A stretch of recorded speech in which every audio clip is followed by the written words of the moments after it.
नमस्कार साथियों, कैसे हो आप सभी। मैं उम्मीद करता हूँ कि आप सभी लोग बहुत अच्छे होंगे और आपकी तैयारी भी बहुत अच्छे से चल रही होगी। तो साथियों, मैं रामतीर्थ भारती आप सभी का एक बार फिर से स्वागत करता हूँ अपने YouTube channel economics with Ramtirth में। तो साथियों, आज का जो टॉपिक लेकर आए हैं हम, उसका नाम है सस्टेनेबल डेवलपमेंट, सतत विकास। साथियों, ये क्या होता है और इसके अंतर्गत कितने लक्ष्य निर्धारित किए गए हैं, इसकी अवधि क्या है, उसके बारे में आज हम बात करेंगे। साथियों, ये ऐसा टॉपिक है कि इससे फर्स्ट पेपर में तो क्वेश्चन आता ही है। समथिंग अगर शायद कभी छूट जाए, वरना इससे क्वेश्चन आता ही है, चाहे फर्स्ट पेपर में हो और सेकंड में तो आता ही है।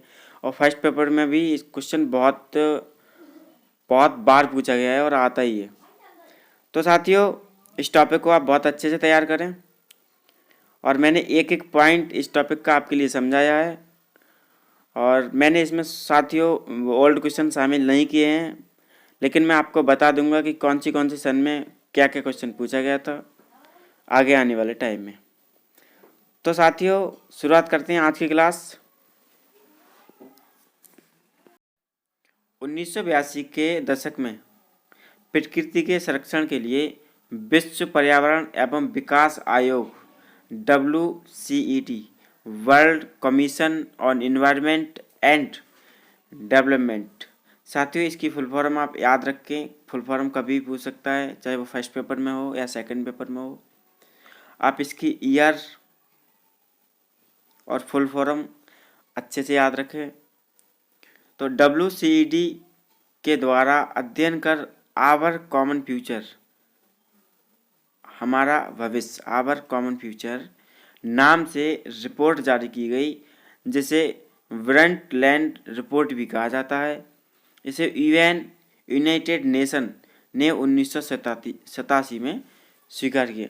साथियों, क्या हुआ था, 1982 के दशक में प्रकृति के संरक्षण के लिए विश्व पर्यावरण एवं विकास आयोग, साथियों ये एक आयोग है जो विश्व में पर्यावरण एवं विकास के बारे में देखता है, उसके बारे में नए नए लक्ष्य बनाता है और एक गोल बनाता है, लक्ष्य बनाता है कि आगे विकास कैसा किया जाए। ऐसा विकास होना चाहिए जिससे पर्यावरण को कम से कम नुकसान पहुँचे और हमारी जो आगे आने वाली पीढ़ी है उसके लिए कम से कम नुकसान हो। तो साथियों, इस रिपोर्ट में धारणीय विकास की परिभाषा कुछ इस प्रकार दी गई है। विकास को संपोषी बनाने की क्षमता, ये सुनिश्चित करना कि वर्तमान पीढ़ी द्वारा अपनी आवश्यकताओं को पूरा कर लिया जाए, किंतु साथ ही भावी पीढ़ियों द्वारा उनकी अपनी आवश्यकताओं को पूरा करके आने वाली पीढ़ियों की क्षमताओं का अतिक्रमण न किया जाए। अंततः ये एक बहुत ही व्यापक धारणा है। साथियों, कहने का मतलब ये है कि आज हम जो भी विकास कर रहे हैं, जैसे कि आपने सुना होगा साथियों कि आजकल जो CFC होती है, क्लोरोफ्लोरोकार्बन, जिसकी वजह से क्या होता है साथियों, जो ओजोन परत है, हमारी ओजोन लेयर है, उसको बहुत नुकसान पहुंच रहा है। तो साथियों, इससे क्या होगा कि जो आगे आने वाली पीढ़ी होगी हमारी, उसके लिए इसके दुष्परिणाम झेलने पड़ेंगे। तो साथियों, सस्टेनेबल डेवलपमेंट के अंतर्गत यही चीज़ें की गई हैं कि जो प्रदूषण है उसको भी रोका जाए और जो है मतलब उसमें सारे विकास हैं। आगे मैं आपको एक एक पॉइंट बताऊंगा, यहाँ केवल मोटी मोटी बातें करेंगे। तो साथियों, इसका मेन मतलब ये है कि आज हम जो भी विकास कर रहे हैं, जो भी उद्योग लगा रहे हैं, तो उनसे प्रकृति को जो है कम से कम नुकसान पहुँचे, क्योंकि ऐसा तो हो नहीं सकता है कि बिल्कुल नुकसान नहीं पहुँचेगा, नुकसान तो ज़रूर पहुँचेगा। जब उद्योग लगेंगे तो आपको पता ही है, प्रदूषण भी फैलता है, जल प्रदूषण भी फैलता है, ध्वनि प्रदूषण भी होता है, वायु प्रदूषण भी होता है, सब होता है। क्योंकि साथियों, ये जो टॉपिक है ये इन्वायरमेंट इकोनॉमिक्स का है, तो आप इसे बहुत अच्छे से पढ़ें। और आपको पता है कि फर्स्ट पेपर में भी इन्वायरमेंट से क्वेश्चन आते हैं, वहाँ पर ये टॉपिक है, तो आप बहुत अच्छे से याद कर लें इसे। और साथियों, आगे बात करेंगे ऐसे विकास जो वर्तमान पीढ़ी की आवश्यकताओं की पूर्ति इस प्रकार से करता है कि भावी पीढ़ी को अपनी आवश्यकता पूरी करने के लिए किसी प्रकार का समझौता न करना पड़े। साथियों, कहने का मतलब ये है कि आज हम जो कुछ भी प्रकृति से ले रहे हैं वो इस प्रकार लें कि जो आगे आने वाली हमारी पीढ़ी है उसको भी बच जाए और हमारा भी काम चल जाए। इसे सतत विकास या धारणीय विकास कहते हैं। तो साथियों इसी को जो है सतत विकास या धारणीय विकास कहते हैं, सस्टेनेबल डेवलपमेंट कहते हैं। इस सतत विकास को हासिल करने के लिए वर्ष 2015 में संयुक्त राष्ट्र के महत्वाकांक्षी सतत विकास लक्ष्य प्रस्तुत किए गए। साथ ही कुछ लक्ष्य प्रस्तुत किए गए थे 2015 में कि हम इन्हें जो है प्राप्त करेंगे। और साथियों इनमें 17 गोल्स हैं एवं 169 टारगेट्स हैं।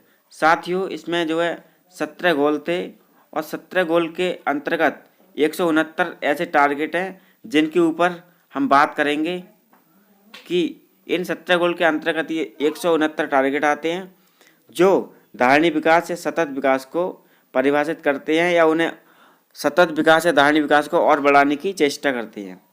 साथियों निर्धारित किए गए हैं जो वर्ष 2016 और 2030 तक लक्षित हैं। साथ ही ये जो लक्ष्य निर्धारित किए गए हैं इनकी जो अवधि है वो 2016 से स्टार्ट होगी और 2030 तक समाप्त हो जाएगी। साथियों आगे बात करते हैं हम धारणीय विकास के लक्ष्य। यहाँ हम उन लक्ष्यों के बारे में बात करेंगे जो धारणीय विकास के अंतर्गत निर्धारित किए गए हैं या धारणीय विकास के लिए 17 ऐसे लक्ष्य निर्धारित किए गए हैं जिनके माध्यम से हम धारणीय विकास के लक्ष्य को प्राप्त कर सकते हैं। तो साथियों देख लेते हैं कि कौन कौन से धारणीय विकास के लक्ष्य जो है निर्धारित किए गए हैं। तो साथियों यहाँ बात करेंगे हम जो नंबर 1 पर इसका एसडी का जो है लक्ष्य है, सस्टेनेबल डेवलपमेंट का लक्ष्य है, जिसे हम धारणीय विकास बोलते हैं, सतत विकास बोलते हैं। इसका साथियों पहला जो लक्ष्य है वो है शून्य गरीबी। क्या है साथियों? शून्य गरीबी। शून्य गरीबी इसका पहला लक्ष्य है। साथियों इसके अंतर्गत क्या है कि ऐसी परियोजनाएं बनाएं, विश्व स्तर पर ऐसी परियोजनाएं बनाई जाएं, क्योंकि साथियों ये यूनाइटेड नेशन है, ये विश्व स्तर पर जो क्या करता है सतत विकास की धारणा, सतत विकास के लक्ष्य निर्धारित करता है और ये चाहता है कि प्रत्येक देश का नागरिक जो है गरीबी से मुक्त हो, शून्य गरीबी हो प्रत्येक देश में। तो इसमें बताया गया है, इसमें साथियों यही बताया गया है कि प्रत्येक देश में शून्य गरीबी हो, उसके लिए क्या क्या लक्ष्य निर्धारित किए जा सकते हैं उसके बारे में जो है इसमें बताया गया है। नंबर 2 पर साथियों जो है शून्य भुखमरी, यानी कि जितने भी देश हैं जो यूनाइटेड नेशन के अंतर्गत आते हैं उन देशों में ये गोल्स जो है निर्धारित हैं सस्टेनेबल डेवलपमेंट के। उसमें जो नंबर 2 पर है वह शून्य भुखमरी है कि प्रत्येक देश में प्रत्येक नागरिक को भरपेट खाना मिले, कोई भी व्यक्ति भूखे पेट ना सोए। तो साथियों यहाँ से जो क्वेश्चन आता है वो आपसे वक्तव्य के बारे में भी पूछ सकता है, वक्तव्य के हिसाब से पूछ सकता है और वहाँ आपको इनमें से वक्तव्य मिल सकते हैं। और पूछ सकता है कि दूसरे का मतलब क्या था, सम्मिलित वाला पूछ सकता है। तो आप इसे बहुत अच्छे से याद कर लें। साथियों नंबर 3 पर जो था उत्तम स्वास्थ्य और खुशहाली। प्रत्येक देश का नागरिक जो है, प्रत्येक देश के नागरिक का जो है स्वास्थ्य उत्तम होना चाहिए और खुशहाली भी होनी चाहिए। तो साथियों आगे बात करेंगे हम नंबर 4 के सतत विकास के बारे में। साथियों नंबर 4 पर है गुणवत्तापूर्ण शिक्षा। क्या है साथियों? गुणवत्तापूर्ण शिक्षा, जिसको हम क्वालिटी एजुकेशन बोलते हैं। साथियों इसके अंतर्गत क्या है कि प्रत्येक देश में नागरिकों को गुणवत्तापूर्ण शिक्षा दी जाएगी। इसके अंतर्गत साथियों कौशल विकास है और जो है मॉडर्न टेक्नोलॉजी है उसके बारे में जो है इसमें बात की गई है। तो नंबर 5 देख लेते हैं लैंगिक समानता। लैंगिक समानता साथियों क्या होता है, कुछ देशों में जो लैंगिक समानता नहीं होती है, मतलब लड़की और लड़के में बहुत भेद किया जाता है, तो इसको भी जो है समान किया जाएगा। इसका ये 5वां लक्ष्य था। नंबर 6 जो लक्ष्य है इसका, नंबर 6वां लक्ष्य जो स्वच्छ जल और स्वच्छता। साथियों ये सस्टेनेबल डेवलपमेंट का 6वां गोल है जिसमें स्वच्छ जल की और स्वच्छता की बात की गई है कि प्रत्येक नागरिक को स्वच्छ जल मिले और एक स्वच्छ वातावरण मिले। साथियों आगे बात करेंगे हम नंबर 7 के बारे में, सस्ती और प्रदूषण मुक्त। साथियों यहाँ सस्ती और प्रदूषण मुक्त की जो बात की गई है वो एनर्जी है, इलेक्ट्रिसिटी की बात कर रहे हैं हम साथियों, या ऊर्जा की बात कर रहे हैं हम, ऊर्जा बोल सकते, ऊर्जा हिंदी में। सस्ती और प्रदूषण मुक्त साथियों, इसके अंतर्गत कुछ ऐसी योजनाएं चलाई जाएंगी जिनसे सस्ती और प्रदूषण मुक्त एनर्जी मिली। जैसे कि साथियों अपने यहाँ चलाई गई थी एक जो उज्ज्वला योजना इंडिया में। उज्ज्वला योजना में क्या था कि जो है केंद्र सरकार ने जो गरीब लोग थे उन्हें जो है जिनके घर पे चूल्हे पर खाना बनता था उनके लिए जो है सिलेंडर और चूल्हे बांटे गए थे। तो उसके साथ क्या था कि सस्ती और प्रदूषण मुक्त एनर्जी उन्हें देने का जो उसके पीछे लक्ष्य था। तो साथियों आगे बात करेंगे हम नंबर 8, उत्कृष्ट कार्य और आर्थिक वृद्धि। साथियों इसमें क्या था कि जो वृद्धि है और जो कार्य हैं वो उत्कृष्ट हों और उनसे जो है आर्थिक वृद्धि हो। प्रत्येक देश में प्रत्येक नागरिक की आर्थिक वृद्धि हो, कहने का मतलब उनकी इनकम जो है वो बढ़े। साथियों आगे बात करेंगे हम उद्योग, नवाचार और बुनियादी सुविधाएं। साथियों उद्योग, साथियों जब किसी भी देश में नागरिक हैं उनके लिए जो रोजगार के लिए उद्योग बहुत ज़रूरी है। नवाचार का मतलब नई नई जो टेक्नोलॉजी वगैरह होती हैं और बुनियादी जो सुविधाएं होती हैं जैसे कि स्वास्थ्य हो गया, पानी हो गया, सड़कें हो गई, ट्रांसपोर्टेशन हो गया, अच्छे स्कूल हो गए, ये सारी चीज़ें क्या हैं बुनियादी सुविधाएं में आती हैं। तो साथियों ये सुविधाएं जो है प्रत्येक नागरिक को मिलनी चाहिए। ये इनका जो है 9th नंबर का जो है नवा जो है गोल था। आगे बात करेंगे हम इनके 10वें गोल के बारे में, असमानताओं में कमी।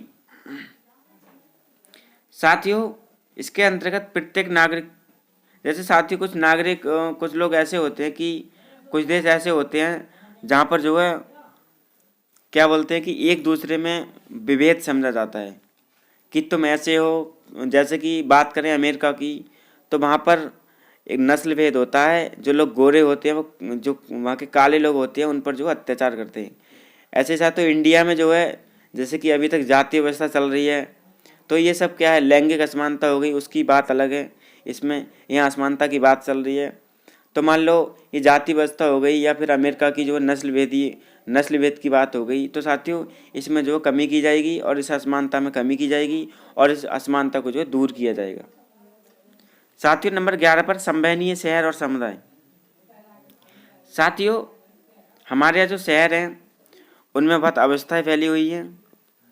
अगर हम बात कर लें साथियों अपने देश में दिल्ली की, तो साथियों दिल्ली में इतना प्रदूषण रहता है कि आप देखेंगे खुद कि वहाँ का प्रदूषण कितना है। आप कभी उसका जो PQ जो उसका स्वच्छता, हवा स्वच्छता सूचकांक जो होता है उसको देखें, एयर इंडेक्स क्वालिटी देखें साथियों, उसकी हमेशा लो ही रहती है। तो साथियों इससे क्या है कि संवहनीय शहर और समुदाय, वहाँ के मतलब जो है वहाँ का जो समुदाय है और जो शहर है उनको जो है एक तरह से सही किया जाए और मतलब उनका विकास किया जाए बहुत अच्छे से। साथियों आगे बात करेंगे नंबर 12 संवहनीय उपभोग और उत्पादन।